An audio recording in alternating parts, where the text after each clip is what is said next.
ये जो कल मैंने डेयरडेविल वाला काम किया था जिसमें मैंने थीम सॉन्ग्स इंक्लूड किए, भाई मेरे को पता था कि शायद डब्ल्यूडब्ल्यूई का क्लेम आ जाए, तो ये सिर्फ मैंने आप लोगों के लिए किया है। और आप लोगों को ये वीडियो देखनी पड़ेगी थीम सॉन्ग वाली, जिसका लिंक मैं आई बटन पर नहीं दूंगा बिकॉज मैंने देखा है कि आई बटन काफी लोगों को मिल नहीं रहा है जस्ट लाइक मी, तो इसलिए लिंक डिस्क्रिप्शन में रहेगा। और अगर आप चैनल पे भी जाओगे तो आपको मिल ही जाएगी वो वीडियो। क्या बात कर रहे हैं, लिंक विंक देना जरूरी है? मतलब कितना तो इजी है, चैनल पे जाओ, इस वीडियोस के सेक्शन में जाओ, आपको सब दिख जाएगा। मतलब आज के जमाने में तो भाई क्या ही है यार, आजकल तो टेक्नोलॉजी मतलब खून खून में है सबके। ये तो पहले का जमाना था जब टेक चैनल शुरू हो रहे थे, 2017 या 16 का टाइम, कि भाई सब लिंक यहाँ पर मिल जाएगा, ऐसे ऐसे करना होगा, आपको अपनी उंगली स्क्रीन के बिल्कुल इस साइड पर जाके टच करनी होगी तभी सब्सक्राइब बटन दब पाएगा। But now we are all grown up. तो यस जो मैं चैंपियंस ऑफ द वर्ल्ड में 3DX चेतन, डोंट नो मैंने आज ये स्पीच क्यों दी इतनी बड़ी सुबह सुबह, बट आज का जो टॉपिक है वो र्यूमर्स से रिलेटेड है रेसलमेनिया 38 के, जिसमें उन्होंने ऐसे लिखा है कि रेसलमेनिया 38 के 5 ऐसे र्यूमर्स जो कि हम चाहते हैं कि सही हो और 5 ऐसे र्यूमर्स जो कि हम चाहते हैं गलत हो। सही और गलत का फैसला मैं लेने वाला हूँ। 2-3 र्यूमर्स छोड़ देंगे, लिंक रहेगा डिस्क्रिप्शन में, जिसकी शुरुआत ही पहले र्यूमर से करते हैं जो कि है बेली इन अ मार्की मैच। वाओ, ये र्यूमर तो डेफिनेटली ट्रू होना चाहिए और उन्होंने भी ट्रू ही लिखा है, तो हम दोनों का यहाँ पर कनेक्शन स्ट्रांग बैठा है। एंड बेली अगर रेसलमेनिया में मेन मैच में ना होना तो मेरे को बुरा लगेगा। Why? Not because I am a Bayley fan, but as a character भी I think Bayley deserve this. जिसने थंडरडोम एरा को पूरा संभाला, एंड जब ऑडियंस की बात आई, जब रेसलमेनिया 37 आया तो बेचारी बेली के पास कुछ था ही नहीं because of the injury. Then WrestleMania 38 की जब बात आई, अभी भी कुछ नहीं है। तो वी जस्ट वांट कि जस्टिस हो उनकी चैंपियनशिप के साथ, एंड सही में उनको मेन इवेंट कैलेबर का कुछ मैच देखने को मिले। कब तक हम शार्लेट को मेन इवेंट में देखेंगे? वैसे तो एक ही बार देखा है, बट फिर भी शार्लेट ने मेन इवेंट कर लिया, बेकी ने कर लिया, साशा ने कर लिया, भाई बेली का टर्न कब आएगा? I don't care Roman versus Brock होता है या नहीं, बट बेली का रेसलमेनिया मेन इवेंट इस साल होना चाहिए। अगला र्यूमर है Omos winning the world championship. अबे भाई ये सही में र्यूमर चल रहा है क्या? अंडरटेकर ने तारीफ क्या कर दी, डब्ल्यूडब्ल्यूई वाले बौखला गए। भाई अंडरटेकर ने तो ये भी कहा था कि हमारे जमाने में तो चाकू छुरा लेके घूमते थे, तो वो भी करना शुरू कर दो ना। इवेंचुअली तो ओमोस के पास चैंपियनशिप आएगी ही आएगी, ये तो हम सबको पता है। ही इज अ जायंट, और ऐसा कौन सा जायंट है जिसके पास चैंपियनशिप ना आई हो? खली के पास आई है, केन के पास आई है, अंडरटेकर के पास आई है, बिग शो के पास आई है, बस आप नाम लेते जाओ। अगर थोड़ा सा भी टाइम वो जायंट टिक गया है तो उसके पास चैंपियनशिप आनी बनती है, बट ये तो बहुत ही ज्यादा जल्दी हो गया। एजे स्टाइल्स को ही तो हराया बस अभी। I think considering the situation of intercontinental championship, अगर ओमोस इंटरकॉन्टिनेंटल टाइटल जीता है तो उसमें मेरे हिसाब से मेरे को तो कोई दिक्कत नहीं होने वाली। सो ये ऐसी टाइटल के लिए डेफिनेटली ओमोस बहुत बढ़िया कंपेटिटर हो सकता है। अगले र्यूमर पे हम दोनों की सहमति नहीं है। It is Becky challenging for the world championship. No way, I just want Becky to forget about that. उन्होंने भी रिसेंटली सेथ रॉलिंस के साथ वो वादा किया है कि मैं तुम्हें हराऊंगा चैंपियनशिप के लिए, बट अगर ऐसा है तो फिर मैं चाहता नहीं कि सेथ रॉलिंस चैंपियनशिप जीते। नहीं भाई, जितना बिगी दूर हो सके चैंपियनशिप से उतना रखो। रेसलमेनिया में बिगी फॉर द चैंपियनशिप, ये मेमोरेबल कहीं से भी नहीं बनने वाला है। मार्क माय वर्ड्स, अगर बिगी का चैंपियनशिप मैच हुआ आप लोग भी भूल जाओगे, बोर हो जाओगे। अभी आपको लग रहा होगा कि अरे हाँ पुछ मिलना चाहिए, अच्छा चुप्पल चाल है, अच्छा चुप्पल चाल है, लेकिन नहीं, वहां पे जाके फिर सब बोर हो जाते हैं। तो ऑफ कोर्स इन्होंने ट्रू रखा है, बट मैं तो यहाँ पे नॉट ट्रू चाहूंगा कि काश ये वाला र्यूमर ना हो सही। अगला र्यूमर है Brock Lesnar versus Roman Reigns hell in a cell. Yes, stipulation. I mean, we have already seen Brock Lesnar versus Roman Reigns in a steel cage match, but Hell in a Cell, it is going to be amazing. And just imagine ये दोनों destructive superstars क्या क्या कर सकते हैं एक Hell in a Cell के अंदर।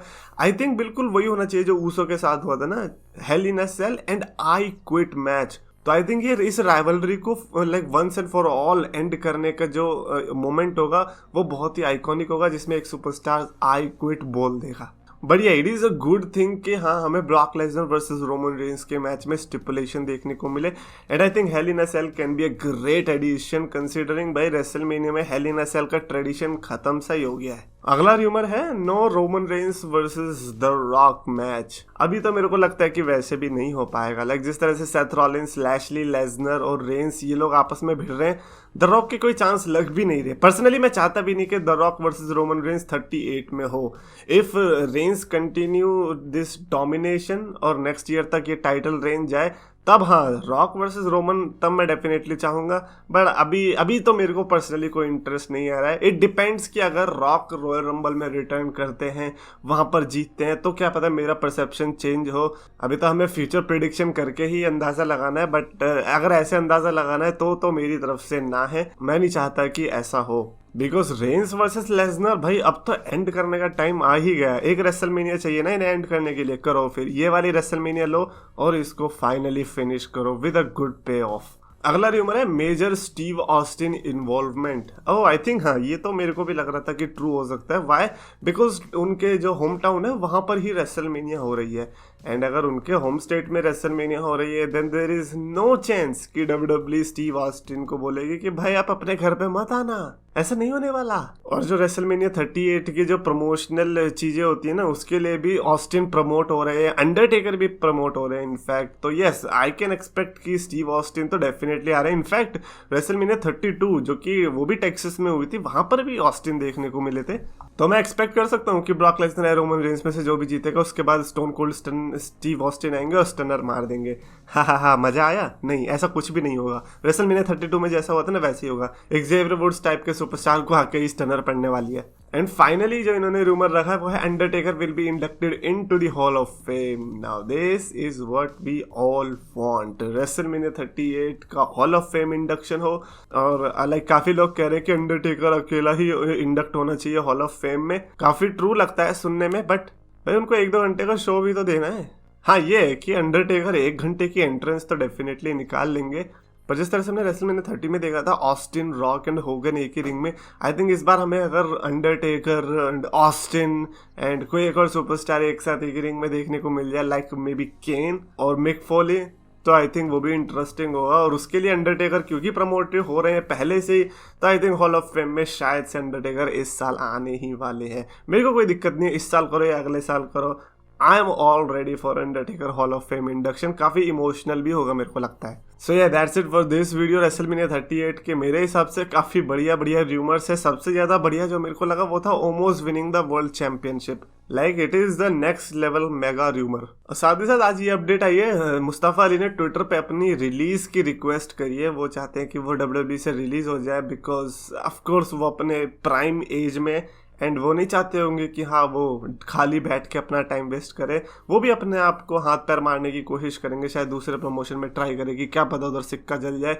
तो इसीलिए हम मुस्तफा अली को भी कुछ नहीं कह सकते। आई थिंक उनका कहना भी सही है, बट देखने वाली बात तो ये होगी कि क्या मुस्तफा अली को रिलीज किया जाएगा या नहीं। पर्सनली आई थिंक कर देना चाहिए if he is requesting it. Anyways comments में लिखकर बताना अपना फेवरेट रूमर जो कि आपको लगता है कि ट्रू होना चाहिए। आई नो कि आज कमेंट में काफी बेली भरने वाला है कि यस बेली को चैंपियनशिप मैच मिलना चाहिए, मेन इवेंट मिलना चाहिए। So I am all for it. Comments में लिखकर बताओ। अगर आपको वीडियो पसंद आए तो प्लीज लाइक करो, शेयर करो, चैनल को सब्सक्राइब करो। रेसलिंग फैंस को पास बुलाया, मीठे शब्दों से सबका दिल था चुराया, अपने नाम का सच दम था बनाया, 2 लाख का इसने परिवार था जुटाया। पर समय की मार है, ये मेहनत की हार है, ये खुद को बदलना तो मेरे शब्दों के विचार है। अफसोस है कि आज सबने इसको भुलाया, फ्राइडेज को इसने RKO था लगाया, फ्राइडेज को इसने